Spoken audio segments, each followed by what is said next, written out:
Hi, I'm Mary. And I'm Ernie. And we are here with the Murrieta Holistic Chamber of Commerce, and this is our video cast. The mission of this video cast is to connect with our local community here in the Temecula Valley area, providing you with proven and trusted resources, highlighting local holistic professionals so that you can live a longer, healthier life. And we have someone here that can help you just with that. We have our guest back, Sophie, here from Ayurveda and Yoga in Temecula. And can you tell me a little bit about Ayurveda? I'm not even sure how to say that.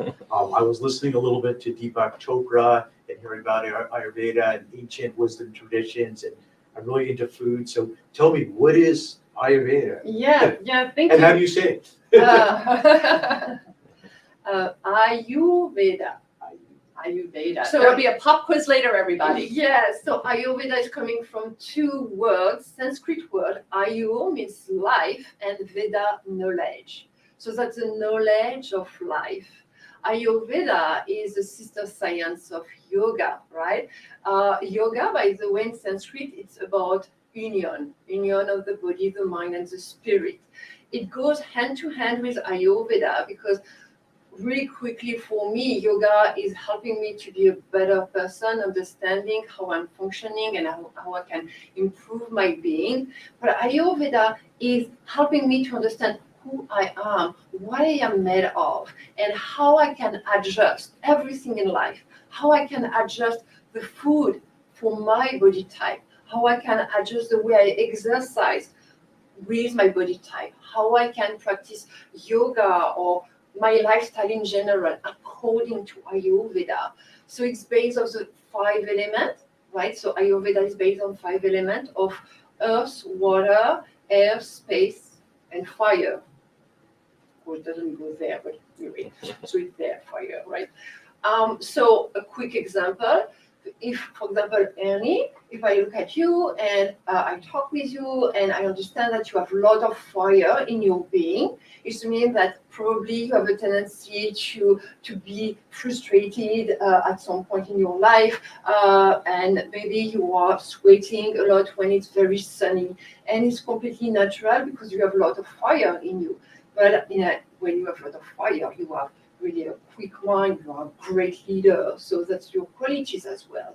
Now, how you manage to be always on the top of your qualities, you have to adjust with your own food.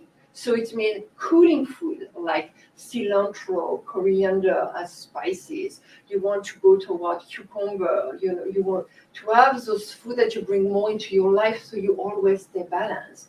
Because if you feed yourself with more spices like, I don't know, hot pepper and stuff like that, then you are bringing more heat in your body, and then instead of being a great leader and leading everyone into the right direction, giving a lot of motivation to other people, then you have to move into that space when you are going to be frustrated, right? So for another example, let's say you have a lot of air element, Mary.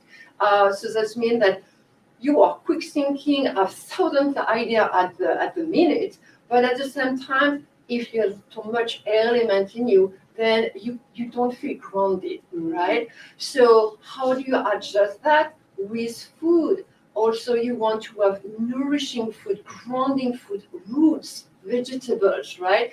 And you want to step away a little bit from salad and raw food, because then it's when you create imbalance. And it's so on and so forth with Ayurveda.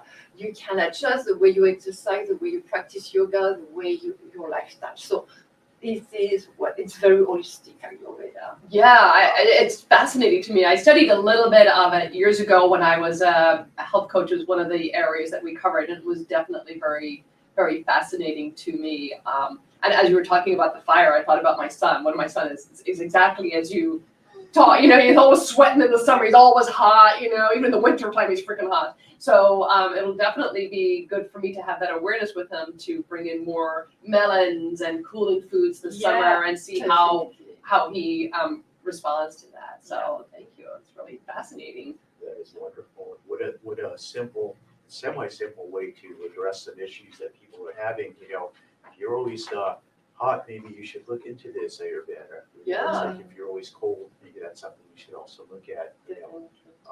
the tools, the yoga and everything, I love it. I love the combination of the two. You know. And simple, it's really, I would say at some point it's common sense, but when I learned about that, I was thinking, oh wow, that's so evident, and I never thought of that.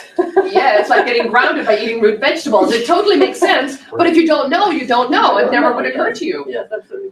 So tell us again where people can find you. So the easiest way to be in contact with me is go on my website. It's called Ayur for Ayurveda. So ayuryogawithsophie.com. And you will be directly in contact with me. And I also teach in different studios, one in Temecula, one in Fallbrook, Yoga for Life in Temecula, and Sage Yoga Studios in Fallbrook. But the easiest way is please go on my website, send me an email or call me. Okay, awesome. Well, thank you so much, Sophie. It was wonderful. And my number one takeaway is if you're getting a bit hot on the collar, reach for some melons, some cucumbers. And if you're feeling a little ungrounded and floaty and scattered, get yourself some root vegetables, some good old carrots and good old spuds, as we call them in Ireland. That's right. Thank you, Sophie. It was a pleasure having you today. Thank you. Thank you.